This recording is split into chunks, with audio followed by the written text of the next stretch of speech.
Hello everyone, జాతరలో భాగంగా అయితే అమ్మవారు అయితే ఊరేగుతున్నారండి. ప్రతి ఇంటికి వస్తున్నారు అమ్మవారు బాజా భజంత్రీలతో.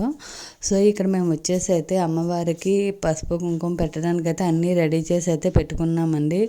అమ్మవారికి మన ఓపిక తగ్గట్టు అయితే పెట్టుకోవచ్చండి, ఎవరికి తోచినట్టు వాళ్ళు. మేమైతే అమ్మవారికి పసుపు కుంకుమతో పాటు చీర కూడా పెడుతున్నామండి. అలాగే పోతురాజుకి బట్టలు కూడా పెడుతున్నాము. అమ్మవారు మన ఇంటికి వచ్చిన వెంటనే అయితే అమ్మవారిని ఎత్తుకున్న వారి పాదాలు అయితే కడిగి వాళ్ళకి పసుపు రాసి బొట్టు అయితే పెడతారండి.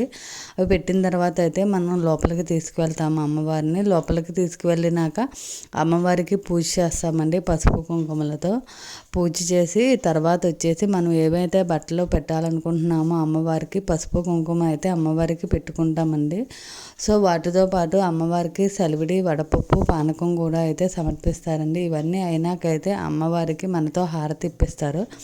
హారతి అది అంతా తీసుకున్న తర్వాత అయితే అమ్మవారిని మన గదిలోకి అయితే తీసుకువెళ్తారండి. మన ఇంట్లో ఏ గదిలోకి రమ్మంటే ఆ గదిలో మొత్తం తిప్పైతే వాళ్ళైతే వెళ్తారండి. సో మీకు కనుక ఈ వీడియో నచ్చినట్లయితే please like, share and subscribe my channel. Thank you, bye.